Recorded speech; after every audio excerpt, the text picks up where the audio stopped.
Welcome back to the Duel Alliance Podcast. It's your host, Alicia Solomon, and myself, Meggsnhines, where every week we talk about the challenge. And we're back with another double episode of sorts, talking about the Challenge 39, Battle for a New Champion, episodes 3 and 4. It's a whole lot of drama. Some people need to know definitions. Some people need to stay out of other people's business. And much, much more. This was 2 hours of hell. I feel like this is why I need to repent sooner than later. Because if this is playing for eternity, this is suffering. This is what you call long-term suffering. Yikes. It's just these episodes, I like them for the drama. At least it gave something. It wasn't just like bland stuff. It at least had some sorts of drama that kept me entertained. I was yelling at some points at some people, and I was just confused at some people's thought processes. But my first question of the day is, what is bullying? What is your definition of bullying? Okay. Now we're starting here with this nonsense. So honestly, like when Berna saw Big T and Melissa like laughing and giggling, and again, this was edited, so I don't know if this is potentially what she was looking at. But when Big T and Melissa were looking at each other and were like, yo, what the hell is going on? And they were giggling amongst themselves. And Berna took such offense to it. And I think what Berna was saying also is that she kept walking into spaces and rooms and people were laughing and talking. At some point, Berna is going to have to deal with her insecurities and deal with her own emotions of being around some of these people. Like, she needs to internalize that and realize that no one cares. I think from day one, Berna had this issue from when she was trying to fit in and she wasn't getting her way with certain things, and it seemed like she just kept digging her own grave, but she had good intention. I feel like with this, it just became like it's me, I'm here, and I feel like you guys are bullying me. I I don't know even how to internalize what Berna was feeling because I can't see it. Like, people giggling and laughing, they may have been giggling and laughing at her dancing. That could be totally valid and she could feel some type of way. But even so, that's not bullying. That's just someone laughing at you dancing. Like, that's not what bullying is. And I think Berna also kind of understood that the term that she used was very harsh, because bullying is like trying to hurt someone intentionally, and maybe they didn't hurt her physically, but they hurt her feelings. So I guess that's how she internalized it, but it was just so unnecessary. Like, how old are we again? Y'all are losing me on this show, like completely losing me, and to the point where it's just so draining to watch, because what are y'all talking about on this? And when she's like, oh, bully the feeling. Sure, you can feel like you're being bullied. But the fact is, and this comes from Melissa and Reese on Twitter, because Melissa said, that's what I mean about the edit. It was me and Reese, Berna accused of bullying, and the edit with me bad with the shouting, but it didn't go like that. Nerese chimed in and said she accused us of bullying her because she was dancing by the hot tub with a huge speaker in her hand, which could have fallen into the hot tub at any second and electrocuted. That's a hard word. My friends, I politely asked her to just put it down, and it caused World War III. So that's why they were looking at her crazy at one point. We didn't see, obviously, in the edit, we didn't see the stereo in her hand, but that's what's part of happened in that hot tub scene. And I'm like, I get it, why they would be laughing, maybe a little bit skittish about it, but ma'am, it's not bullying. Like we throw bully around a lot, and it has a negative connotation to a lot of people. Like Melissa got pissed afterwards, rightfully so, because she says she got bullied before. She doesn't take that word lightly, and just went ballistic on Brenna, who was like, "Huh?" Like, and she did. She turned herself into the victim. There's a lot of terms that get thrown around loosely nowadays. I feel like with this therapist culture that we live in, which is completely fine. Please seek help for your feelings. But I feel like a lot of terms are thrown around in the last recent years. And bullying is one of them. Like for me, I don't feel like you can bully an adult. That's just me. Cyberbullying, get your ass offline if you're being cyberbullied. Like that's just simple. Turn off your fucking phone. In real life, I don't know how an adult can be bullied. And that may sound ignorant, but I know. But like for me, I just can't see how you would feel bullied. And especially if you're endangering someone's welfare and they're telling you, like, hey, put down the stereo, and you're still over here gyrating and patting your pum pum with the stereo in your hand, I would feel some kind of way too. Like, what are you doing? Like, honestly, it's just not adding up. And I hate that we have to get context after the fact, because like just show what happened. Show us in real time. I get the editing to create a story, but just showing Big T and Melissa looking at each other and being like, what's happening, does not equate Berna standing over a freaking huge hot tub with a stereo in her hand dancing. Like that doesn't even match up. So yeah, I would be pissed and I would be looking at you like, girl, sit your ass down, please. Like this is in no way, shape, or form, no one's telling you to not dance and have fun, because clearly that was the energy going around the house and that was what was meant to be happening. But I just think that for Berna to now take that, to use that against Big T and Melissa and Norris, I guess too, because Norris was there in the middle of it, but she was kind of being a mediator at that point. I just think that for Berna, she's already had this issue in this house with trying to fit in and find her footing amongst the women, especially. And this does not help the situation. And I'm not trying to dismiss Berna's feelings, because she could feel, or she did feel, bullied or whatever. She felt as if though people were talking against her, laughing at her, side eyeing her, whatever the situation is. I'm not trying to dismiss that. And Berna, however she needs to get over that and cope, she had a manual. She had other people that were on her side, Huey, who wanted to defend her and wanted to, help her navigate. Michelle even, like, help her navigate her feelings throughout that whole situation and get her side across. But Melissa blowing up didn't really help. And like you explained why she blew up and all that. But I just think this whole situation was so unnecessarily dumb. And it just really, it's just like, what is this? Well, this is what happens when you put a band of misfits together that just don't mesh, and it's just random.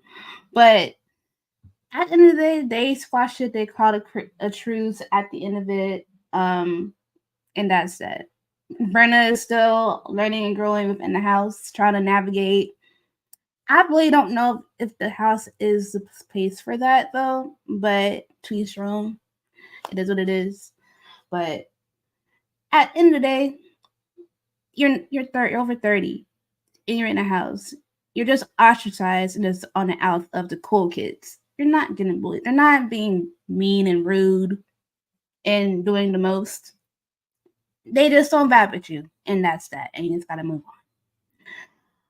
And also, is Raven public enemy number one? Yes, but I Raven confuses me. And here's what I'll say. With her last season with Johnny, well, in her Ride or Die season with Johnny, I really was like, okay, I can get jiggy with this girl. Like I can vibe with her and want her back on future seasons, just because she was a strong competitor along with Johnny. She made her mark on the show early on. And so I was like, okay, I would love to see Raven back on. And then we get to her issue at the reunion with Johnny and Arise. And that kind of made me side her a little bit, but I'm like, all right, whatever. You know what?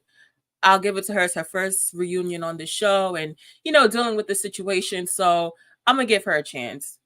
Now she's back on this season. And for all of her mess ups early on, she just doesn't make it any easier. And I think with her realizing that she did mess up, she did take accountability in terms of telling Kieran the plan that her alliance had for the situation with Chauncey and all that. She did take accountability to understand, like, I need to keep my lips closed. And Kieran being the one telling her, like, hey, maybe you should keep quiet next time. And that the way that Kieran was honestly more on the, like, hey, you need to be with your alliance. This is where I was like, why is Raven even still communicating so hard with this man and like, going so hard for him? Because he's literally telling you, like, loose lips sink ships and you need to stay with your alliance. And it's just like, that's interesting to hear, because she was the one telling you the drama that she was really helping you. So it's the fact that you really didn't have her back in that moment, and you just was like, hey girl, you better stay with your alliance. That made me look at Karen and Raven like completely different. And specifically for Raven, because once we move on into that first part of the episode where she has to take responsibility for really her burning bridges in the house with her alliance, she's still like, I don't know, like floating airhead, like, okay, well, I have my alliance over here and, I'm still trying to upkeep my alliance with Karen. And it's just like, what alliance with Karen do you have? Like, you can like him, you can be in relations with him. That's fine. But when someone tells you to your face, like, hey, you may want to stay with your alliance, and you are literally broke your word for him, and he's telling you this, that's where I'm like, Raven, maybe you should just take a step back and no longer deal with him, or, no longer engage with him in the same way that you did before. Because because of him, it all blew up in her face. If she hadn't told Karen in the first place, she wouldn't be in the situation she was in. But I appreciate her for being accountable later on. But she just gotta be smarter. And I get it. She's like bottom of the totem pole trying to find her footing. But it's just funny that he just said, oh, sick of you guys peoples and not me. She don't get it. And I don't think she ever will. And I feel like that's going to bite her in her ass again. But we'll get to that at a different point of the season when it happens. But now she has to figure out how to navigate stuff with the rest of the girls in her alliance that don't trust her still. And even Corey that don't trust her. So we'll see how that goes. But the first episode challenge of the day was called Control Tower. And they were split onto different numbered buggies within 16 group members, where one driver will be the one navigating the buggy and have a passenger with them as well. And the remaining 6 group members would have to solve the equation to direct the buggies to different areas to make it aligned. The passengers will have to rearrange the plus minus signs into correct positions, and the group has to continue the process in order to complete all 4 equations. And once the equation is solved, $10,000 will be added to the pot, and they'll gain a bonus 10K if they complete all 4 equations within the 30-minute time limit. And I didn't have that much faith in them because we've seen them just be bad the last 2 challenges. So I had my faith on them very low. But they proved me wrong. Yeah, I mean, I didn't know what to expect. Like you said, they haven't been performing well as a team so far. So it's kind of just like, all right, what are you guys going to do this week? And I think they had a better plan, quote unquote, of how to delegate and how to navigate this whole situation of people solving the equations, people driving, and then people just supporting up in the tower in terms of just helping out the whole situation. So when it comes down to it really came down to the people solving the equations, which was Kylan and Ed. And since everyone had such a strong belief in Kylan and Ed and what they were doing, it made it easier, I think, for them to kind of be at ease. Once they got through that first equation and the second equation, it seemed like it was getting easier for them. And then once it hit the third equation and Kylan kind of hit a stump and they both kind of hit a head, I'm happy that Jay was able to kind of tag in and be like, all right, let's see what I can do to help the situation to move it along faster. And so, they kept the flow going. I would say that. And the only other person that kind of was making themselves stand out was Huhui, but it wasn't just completely for a bad reason. I think it was just she couldn't hear. And then she also has that language barrier, but I think that's what Horacio was supposed to be for, was to help her. So it's like, I get that Huhui's having an issue here, but Horacio, you're sitting here not to just be there. Like, you're sitting there to help her, which it didn't seem like he was doing. But nonetheless, they got through it.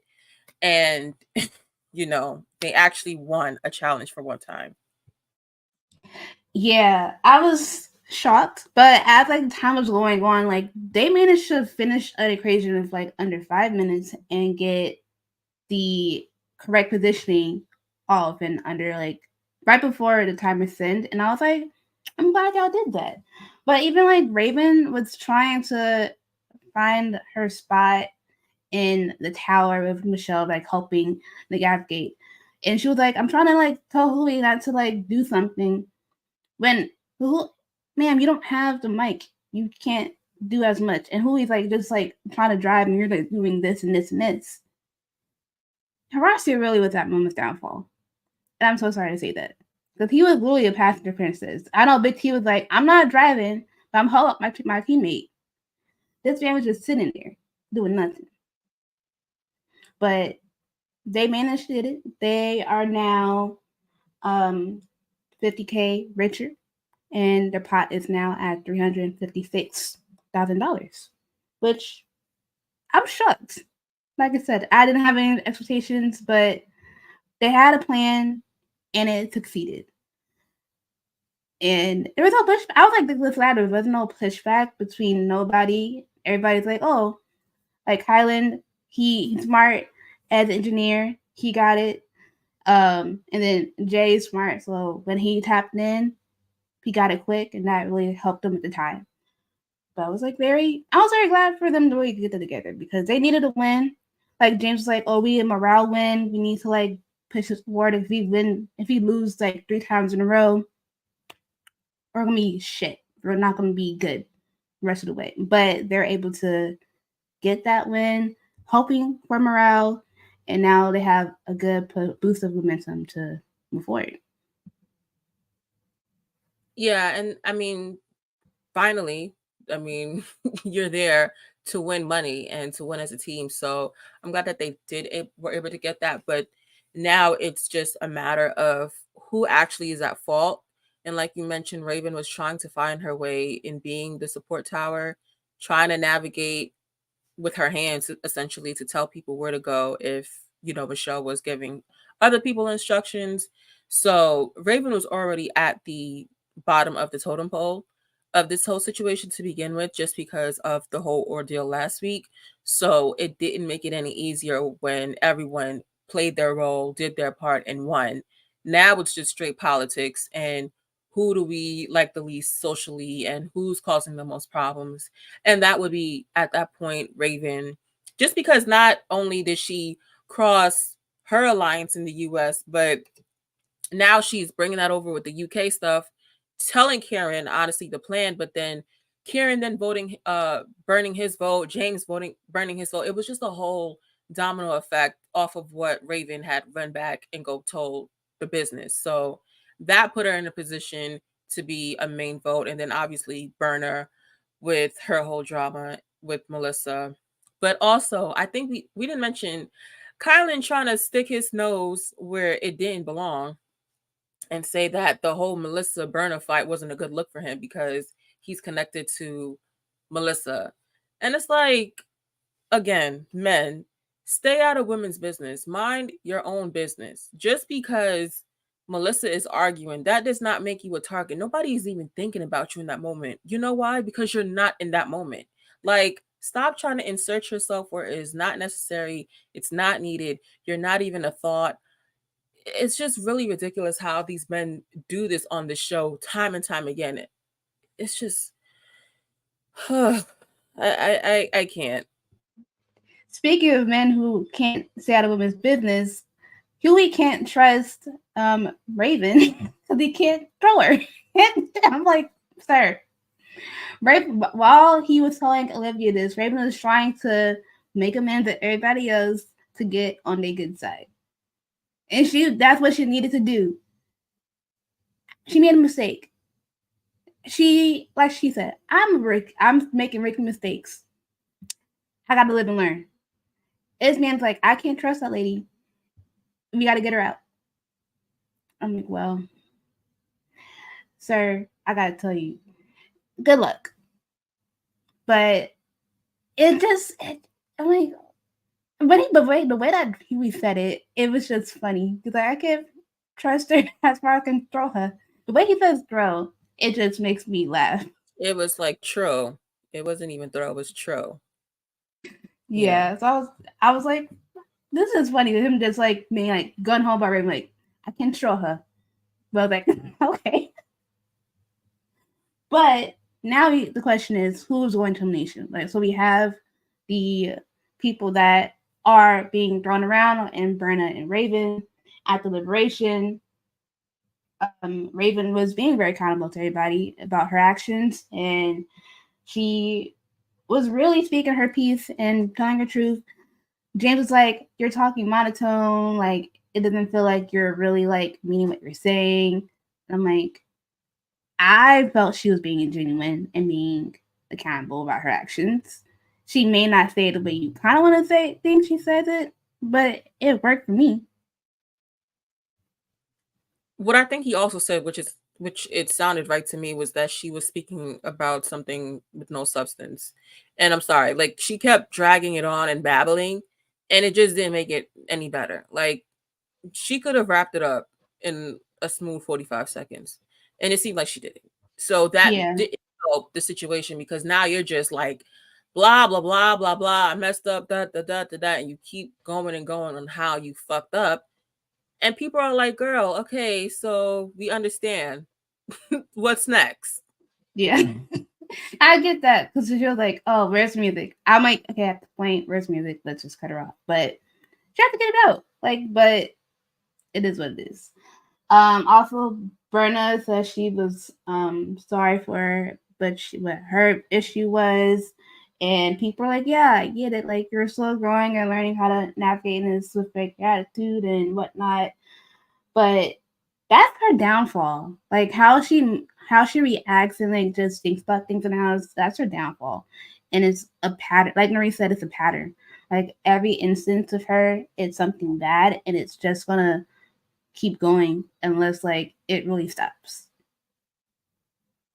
Yeah, and I don't think that she'll get past it this season. I do think it'll be to her detriment, because like you saying, this is a pattern with her. It's not just a one-time thing. And even the last season she was on, she had all these issues with all different people and all this kind of mix up that she just was involved in. It was just like for what? Like it's unnecessary, to be honest. So I do think that this would be the detriment to Berna in this season moving forward, if she gets to that point where they have to vote against her or whatever the situation is. Like, yeah. And then the girls decided, oh, let's burn votes on guys. I hate burn votes.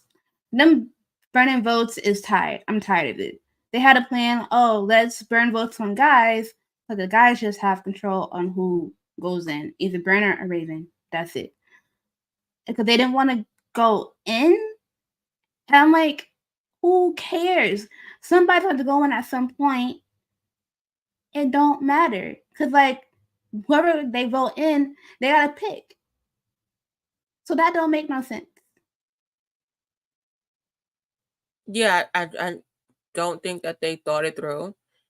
The tactic was pointless, to be honest. Like, somebody was going to get called down regardless. If it was a girls' elimination, which it was, one of them would get called down. So this is not saving you from anything.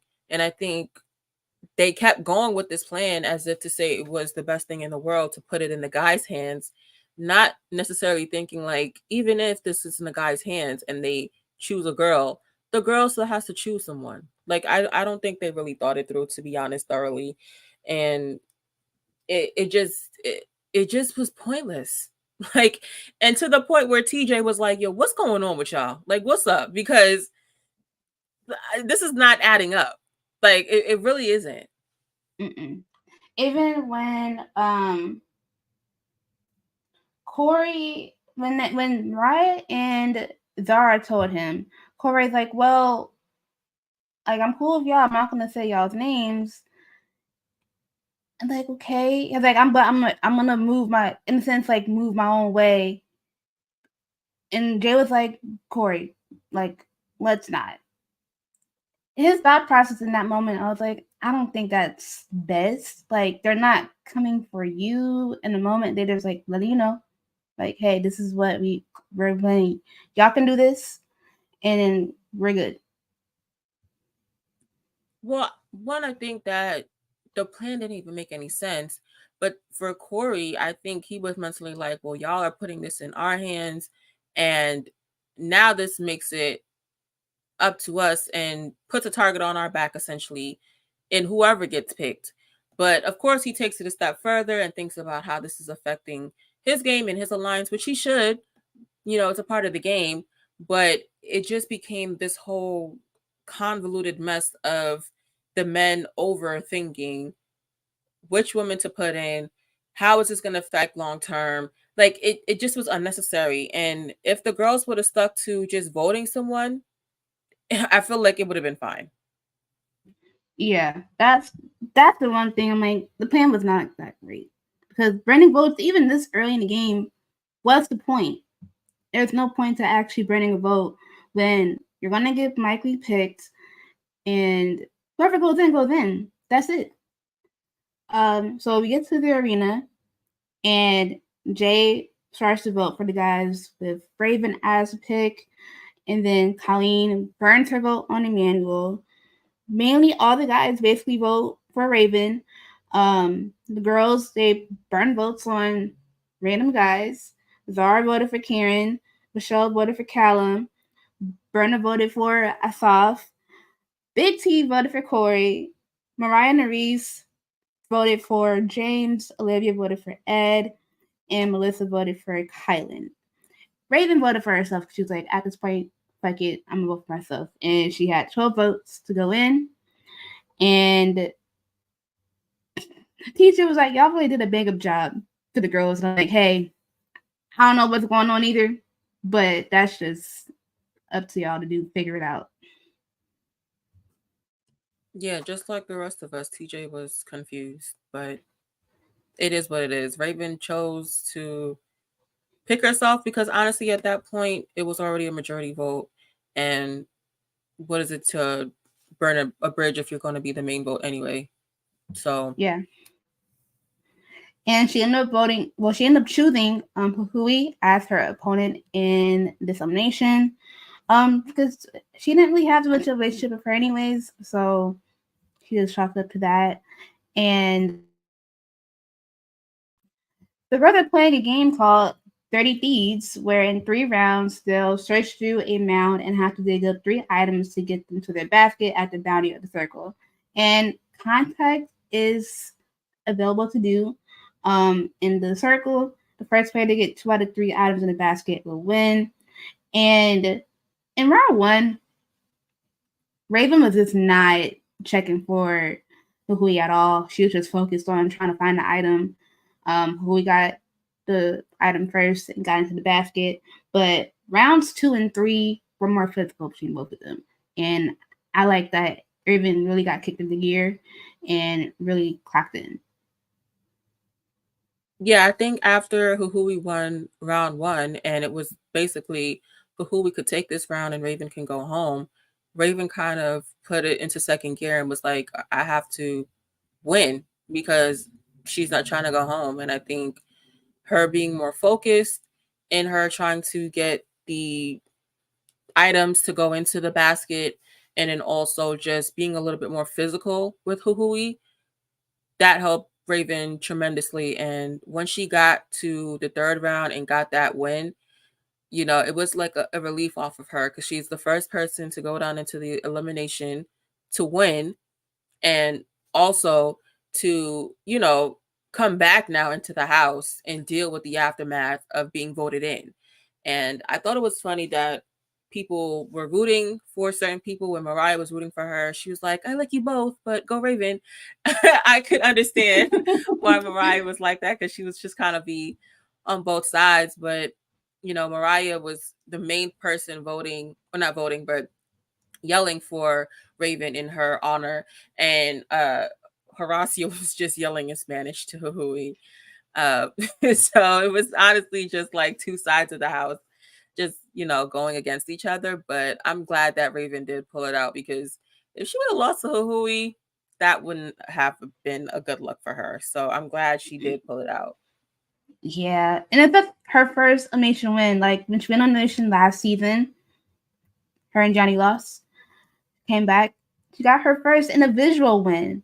So props to her for doing that because now she has a little bit more edge to her and it shows that she is competitive. It might be her downfall, it might not, but it shows to everybody like, hey, I can really like compete and y'all may need me. So props to her for that.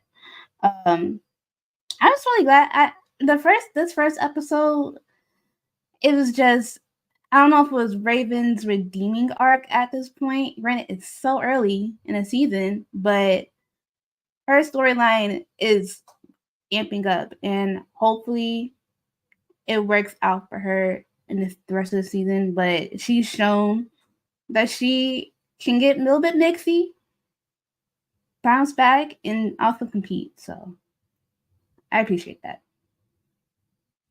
I mean, I wouldn't say an arc. I think it was just a lesson for Raven on how to move in this game because she does not have that much of a track record of even playing the game. She got out early the last time she was here, so she really didn't get that part of being a social or political player.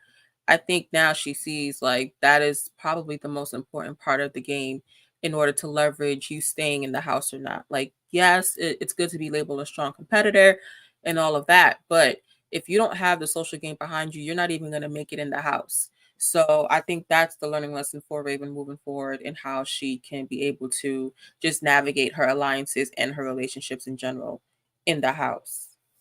Yeah, I do agree with that. Um, part two. Well, into episode 4.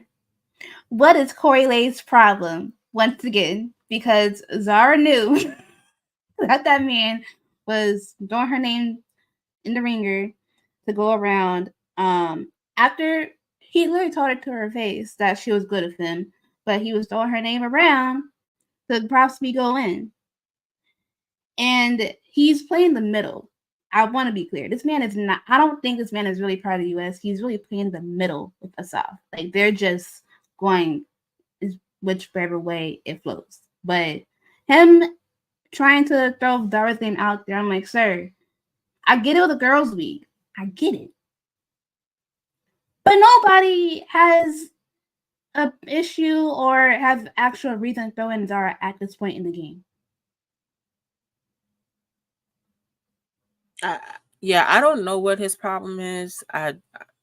Again, not too fond of him. Honestly, like the last time I saw him, he was cool, but I think all of the social media stuff added on to him just being on the show and the way that he's just been showing himself the last 2 weeks. I would say it's just like, dude, like, what is your problem? Like, why is you here? You know what I mean? Like, what's up with you? It's you're not even giving anything good. Like, you just talking, bro. Like, you really just like terrible vest, terrible hair. It's just like, what is going on? I wish he did not grow his hair out. That cut is terrible. Like it's really really bad. And I hate to even do that, but like, come on, bro. Like that is bad. Like it's not even a good look. It really isn't. And I'm like, at this point, his track record on the show, off the show, it's just been bad with women. And it's showing thus far on the season. And I'm like, you have more energy for the women than the men. And I'm like, why? That's my only thing. Because every instance I've seen on this show and off, it's just been bad. But I just had to get that out because that man is in women's business, beefing with women, and I just hate it. So if you never mind, I'm not gonna say that. Never mind. Never mind. We get into the dating challenge though, and it's called Under Control, and it's swimming. The players will be swimming to buoys in the water and have to grab puzzle pieces underwater and then use them to solve 5 puzzles in 15 minutes. For each finished puzzle, they'll get $5,000 added to the pot, and a bonus $25,000 will be awarded if all puzzles are done and reach the final platform. And they had a plan, per usual. The initial plan was fine until Huey kind of switched it up by talking too much. And this is where people are like, I need you to shut up. People are like, in the commercials, Callum's like, Huey talks too much. I can't. Yeah, Huey wasn't adding anything to substance, so I think that's what partially was the issue. It was just like, why are you even saying anything at this point when they're trying to make a plan that is seemingly going to be workable and trying to figure out who's going to do what, who's going to swim where. And even though he was trying to add like, hey, it doesn't have to be like these 4 swimmers because people can go back to get puzzle pieces if needed, or have to, honestly, to get 4 pieces. And so he was trying to offer himself up and be like, I can also be a swimmer and go back. But the 4 people were already named. And so those 4 people were actually strong enough, and I think that can hold their own word to do what they do what they say they're going to do. So I just think it like Huey was just trying to add unnecessary commentary to everything, and it was just like, all right, dude, like we get it. Like you're trying to be here and be communicative and trying to make yourself known, but it's just like, bro, wrap it up. Yeah. Callum was like pissed. He was like, listen, I just need you to just quiet down and let's just focus on this. But also, it was funny. The spirit of Scoopinelli possessed Nerys in this daily. Miss Mamas can swim, but she was struggling. She could not dive under the water to grab the pieces, and they were low, and then they were lower, and she just couldn't go all the way down the rope to grab her piece. And she had a lot of failed attempts, and I was like, sorry to that woman. I mean, she did try. I'm not sure about the Scoopinelli technique, but God bless. I just think that she really was just having a hard time in breathing, letting herself go and get down to that puzzle piece. And I don't think her puzzle piece was it was probably one of the lower ones than she thought it was. So once everyone around her was getting their pieces, she's just keep trying to attempt, and it just wasn't working out because I just think that piece was a little too low for her. She should have probably found another buoy to go to, but everything was kind of just clearing up, and she was just really staying in one place and trying to breathe and catch her breath and trying to mentally prepare herself to go under the water. So it didn't help that she was just staying there for so long, but everyone else was doing their part, which is what you want in a situation like this where it has to be relied on at least 21 people getting their own puzzle pieces in a situation like this, and especially in a swimming challenge where we've seen people sometimes don't have the best swimming abilities, and this is where they struggle. People have to be carried. I think it was a good showing for everyone, to be honest, even though There are people who are not the strongest swimmers there, but it was a good showing that everyone else did get their puzzle piece and did make it onto the other platform to put the puzzle piece on. I will say that. Yeah, Melissa was also struggling as well. But at one point she finally got hers. But it was just funny. Lifeguard Ed had to go save Maurice at one point. He was like, "Does she need help?" She does. And he swam back like he was on Baywatch, helped her out, got the piece, and they still had enough time to get the pieces on the puzzles and to the platform. But it was just funny too because Raven was like, if this was gonna possibly be a girls' week, Maurice would have been my person to go in because she just didn't perform well. She probably would have been everyone else's too, just because off the strength of you not performing well. That's probably the most that someone can point to in a challenge like this, especially with a team effort. That's what necessarily they're going to is like who performed the least, like what was everyone's plan and point of contention to do what.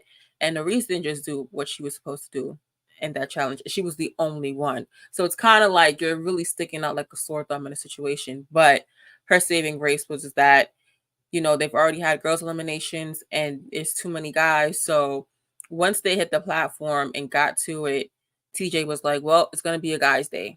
And so that kind of just took the relief off of Nerese because now she can be in the clear and not have to worry about going in and who she's going to go against in elimination. Yeah, and they were able to pass this daily 2 in a row. They now have $406,000 in their pot. They had just made it with 3 seconds left, and I was like, good on them. But they're just cutting it close. But they at least made it, and now it's time for the guys to get skittish. Like TJ said, like if too many guys, it's time for y'all to go in. And my next question: how did Emmanuel and Asaf look in the drag?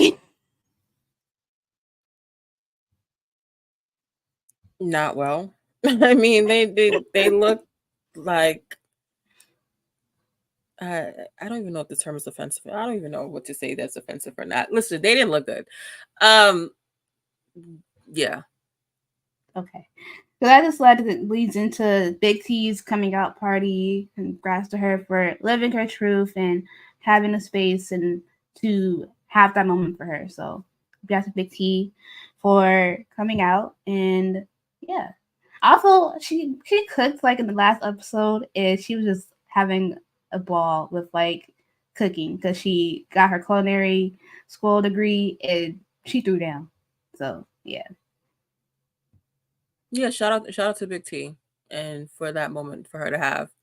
Um didn't move me much, but cool, shout out to her. In at the party, Huey talking a lot, and being messy in the game. Um, he asks who is most likely to cheat on a partner at home, and Callum got pissed again because he knew that was him. And I'm like, well, don't do it. Just be honest up front, because now Michelle's watching his back and looking stupid. Yeah, I think that it's really irritating because like you already know the situation that you have at home. And like we've seen in the confessionals where the producers are trying to like, prep up the questions like, so do you have a girlfriend? Like, what's the situation you have going on? We've seen it in the first episode when him and Michelle started to hook up and him talking to a girl on the phone and how affectionate he was. It's just like, dude, you already know you're in a situation. Why come in this now and drag someone else in there? And then now he's also doubling down on that by telling Michelle like he feels so vulnerable around her and all he thinks about is Michelle. It's like you're in a house with this girl 24/7. You're playing a game with this girl 24/7. Of course, you're going to be infatuated or just is so involved with her all the time because you have nowhere else to go. You have no other outlet to even think about anyone else, to be honest. Like, even if you do make a phone call, you're going right back into the house where Michelle is. So it just doesn't give him any room to really think about anyone else, which then also makes him want to be with Michelle. It's just like, dude, do you have someone at home or not? And for Michelle's sake, I hope he didn't really have a girlfriend, but from the looks of that phone call when we seen on the first week, like he was really involved with that person. So it's just embarrassing, to be honest.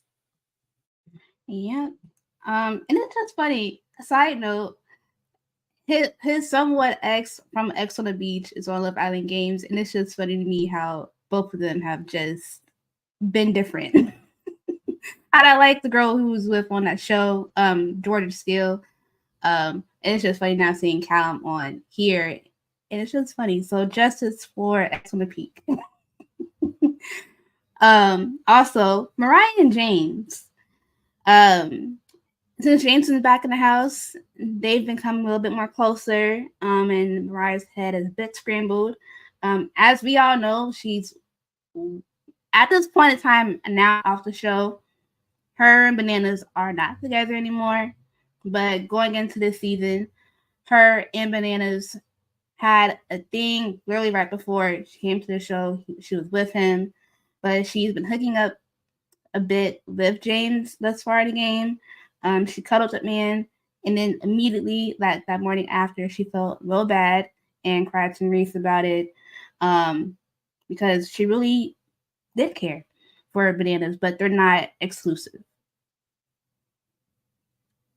Yeah, this whole Mariah Banana situation, he's not even on the show. It's like, dude, why are we even talking about him? But honestly, like Mariah was coming from a good place. You know, she was talking to him. This is they weren't even really dating. Like they were just cool with each other. It was very casual, clearly. Whenever they hung out, they hung out. Whenever they saw each other, they saw each other. Like that's just what it was. So I get that she was feeling a little guilty about it. I think probably it added onto it because this was on TV. This was on a show that he's typically on and has created to build in the last couple of decades. So it kind of just adds a little added sting to it. But Mariah didn't really need to feel like so bad as she did. Like she was crying and she really felt emotional towards it, and I get it, but I just don't think she really needs to feel that bad, because if it was the other way around, I don't think he would feel as bad to do those things to her. That's just my thought. But what I will say is now that came the whole drama of Olivia versus Mariah and also Nerese. Like it was just a whole convoluted mess. And yeah, I think just watch what you say, especially if you're supposed to be a friend of someone. And even though Olivia was talking about the situation to Nerese and to got the other person who was sitting there, I think it was Zara or somebody else, but she was just speaking about the banana situation to two other people, and she kind of made it like a situation where Mariah knew what she was doing, so it's whatever. And it's kind of like, why are you trying to like talk down on Mariah in this situation? Like she's really not doing anything wrong. She's not exclusively dating. This is not her man. This is not her boyfriend. So for Olivia to just kind of inquire and make it seem like, oh, well, she's been on dates with him and it's been a year, so she already knows what it is. It's like, girl, what are you even saying? If that man did not make Mariah his girlfriend, they are not together. It's very casual, and it's just funny that she's like kind of caping for the Bananas when Bananas literally cheated on Morgan that he was with for 2 years on the show. He's had a plethora of women on the show, and no one says anything about it like that. So good on Mariah for just living her life. She's young. She got time. That man is old and just needs to slow down and just not be weird. Um, but that's really it on that point, because I'm like, it don't matter. Even Wes was like, bro, like y'all using Bananas name for clout on this show for this situation. Like they were not together. It don't matter. So if I can agree with Wes on a topic, then it's a stupid. And and with that, we go to who's on the chopping block for this elimination. In deliberation, they throw out Huey and Corey's names, and Huey is pissed and blindsided by the fact that his name has been lobbied around. And Callum was like, he never saw it socially coming. But I'm like, well, that's true because Huey, he's a great social player, but he didn't have the awareness to know that because of how he is, it may cross a target on his back. And he was like, well, I do well in challenges. I hope the team is how you go about it that kind of rubs me the wrong way, and that's why his name's in the mix. Yeah, he didn't see it coming, which is kind of weird because he is so connected to everyone. But I think everyone collectively was over Huey and how he just was carrying himself, especially in that last challenge. Like, it was just to a point where they had it figured out, they had a plan, and Huey just decided to add 5 more cents onto it on top of what they already had. So it just didn't help him in that situation. But it was funny that it came from James that Huey was a name that was being said, because it was just like, wait, what are we talking about here? Like, he's so lost. And once Huey's name was said, then they decided to go across the room and say why they should be here or why they were the strong people. And it's just like, no one cares. Like, everyone is giving the same BS answers that they always give on why they should be here. It's the same reason why everyone should win the money. Everyone has something going on. It's just like, y'all just love to hear yourselves talk at the end of the day. This is what kills me about this show. Like, I get it, they're on TV for a reason, but that was just so unnecessary. Someone called it a narcissist circle, and I just had to laugh. That was Like, that's Olivia. yeah, that was literally what it was. Because I'm like, y'all are just saying why I shouldn't go in. It's the same thing over and over again. Just call it a day. Who you gonna be mad no matter what? Y'all throw him in. It's what it is. Um, and then when Corey said his piece, he was like him trying to like kind of target Zara was to his detriment because now he has a target on his back, and it bit him in the ass because that's why he got in this predicament. Why his name is out there because he tried to throw in Zara for no actual reason for the most part. Um, Granted, like he was like she could beat me in final, cool. That's why. But it was just the way he went about it. And my only thing is, if you're worried about Zara, you can be worried about these other guys in this house.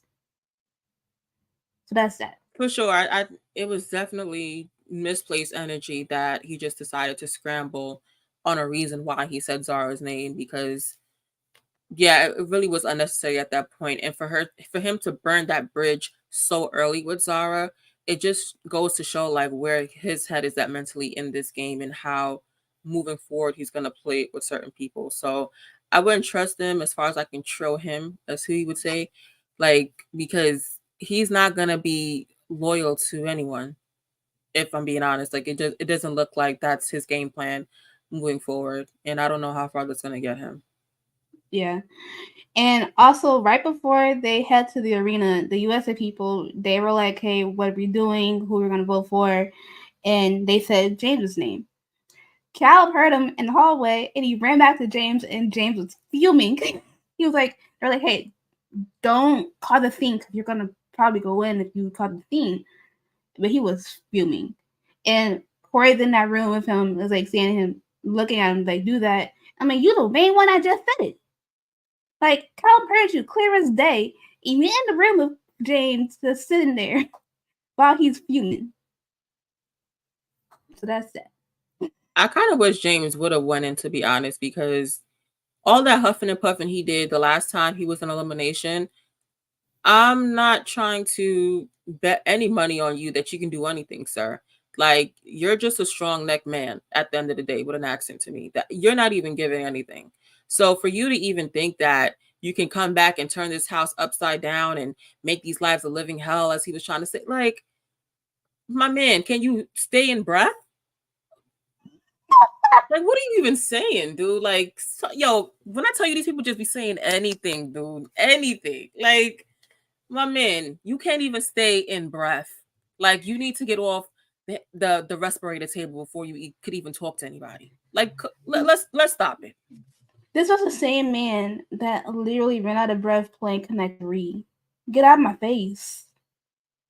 I'm so sorry. Get out of my face.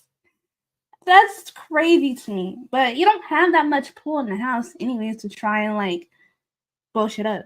I'm sorry, you don't. But I love how Calvin was like, I'm gonna tell my mans that they talking about you. Do with that what you will, but don't go too crazy. Don't go crazy. And in the arena, they vote. They start the vote off with Huey, with Mariah. Corey votes James because he's not going to say Huey's name. They've built up so much trust and friendship. He's like, I'm never saying Huey's name. So he voted for James. Melissa voted for Emmanuel.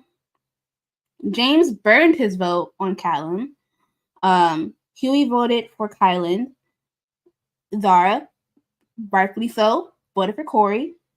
Somebody voted for Asaf. I rewrote Corey's name twice, but I think it was Olivia that voted for Asaf. Corey voted for Asaf, I think. Well, okay, never mind then. I don't know who voted for James then. Because I thought I wrote Corey voted for James twice. I wrote Corey's name twice for some reason. Who cares?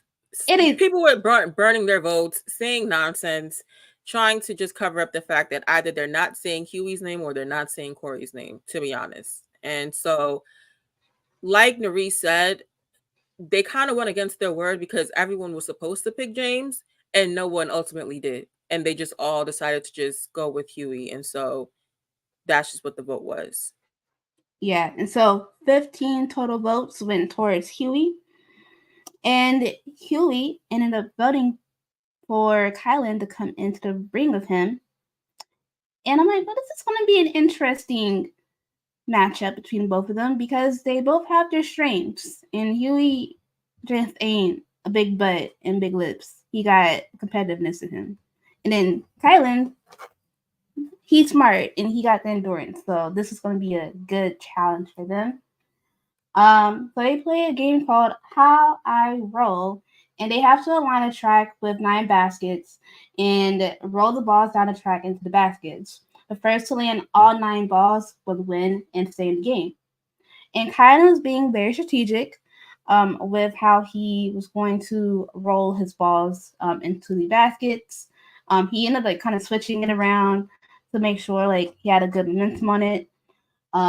Huey didn't have that much of a strategy. He was just doing things, but he stayed within reach. Yeah, I think Huey was just moving faster and trying to make sure that the ball got into the basket, but didn't really think about strategy. And I think once he slowed down and kind of realized what he needed to do, that's when it started to click for Huey. Kylan was, on the other hand, of course, being strategic from the jump and trying to read the situation and see the slope and how this will affect and how fast the ball should go and all that other stuff. So I definitely think over time, the both of them were thinking more strategic and trying to just get to it as fast as they could. Kylan was getting them quicker though, but Huey was keeping right behind him. And honestly, it was anyone's game, which I'm happy about because either Huey and Kylan win, it'd have been fine anyway. But I think for Huey, if he actually would have won this, like it would have been a really good showing on how, he is as a competitor because like you said, Huey can do a lot more things than people give him credit for. And I think for what he, physically looks like and can show. But I do think Huey kept up as much as he could. And I was kind of rooting for him to win, but ultimately I knew that Kylan would somehow pull it out. But I was kind of rooting for Huey in this moment just to see like if he can beat Kylan, that's sort of a big deal because Kylan is to be a strong person in this game and how he played in his first season in USA and how he's coming to this game. Like that's a huge thing if Huey could have pulled it out, to be honest.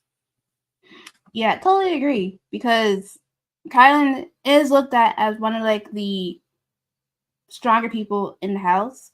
So having that on Huey's resume would have been great, but he just missed by 3 points. Like they were like neck and neck at one point. But Kylan was always like 2 balls ahead, and he finally managed to get his last ball in. And that cemented Huey going home. And kind of like, oh, I'm gonna play this kind of like Jordan did on the season that he won, like going to elimination twice and then winning the season. I'm like, good luck, my brother. Because I don't know how that'll fare for you with these people in this game. We'll see. Because you are the only person from the CBS group that's here, so you are trying to manage relationships in this house socially. If you can move through this all fine, cool. But I'm gonna keep my eye out a little bit more on Kylan to see how he does, because I am rooting for him. But I just want to see how he maneuvers through the rest of his way. Yeah, for sure. And Kylan, he was discussing this with Melissa as well. We didn't touch on it, but he basically was like he didn't have a number one in the house to begin with.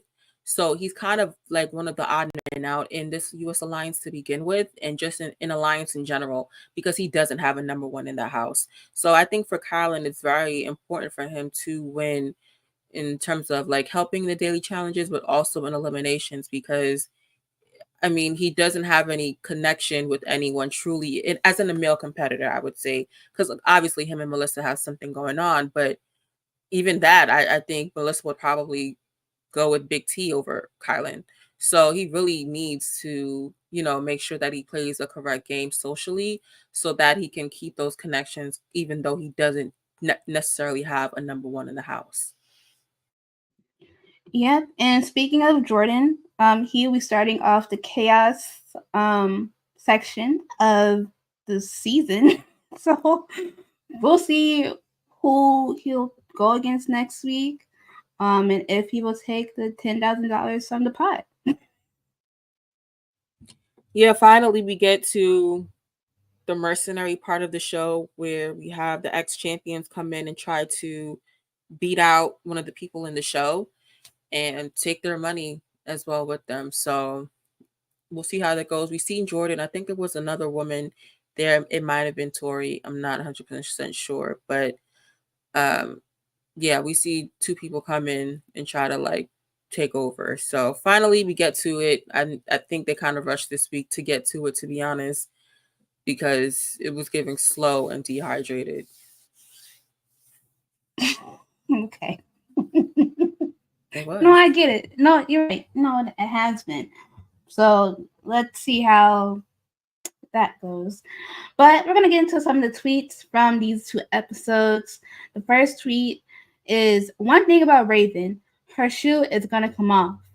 She saw it and quote tweeted and said, haha, you peeped that. That's every time. Raven is doing something. That shoe's going to come off. Yeah, I mean, it definitely didn't help her last season when her shoe came off in that hall brawl. Like, slipping and sliding in a hall brawl is crazy. Yeah. Like, it's just never, shoes and Raven don't mix. I'm sorry to that woman. The next tweet. I would nominate myself to pull you down, so do not ever say I'm bullying you. Melissa is on 10, and Brenna hasn't raised an octave yet. Yeah, I don't want to mock Melissa, but I definitely was walking around mocking Melissa in what she was saying, because the way she said it was hilarious. But I would not do it here. I'm trying to grow as a person, so but that was actually hilarious. All right, Bertha. So they called her Bertha. Ashley and them called her Bertha on that season. Called Brenna Bertha. Anyways. What? Brenna is Bertha. That's it. I get that, but what does it have to do with anything? Oh my God, I'm sorry. I just had that random thought that came in my head. Next week, Maurice, I got my Scuba Nelly tea necklace for good luck in the water. Yo, this girl is about to drown.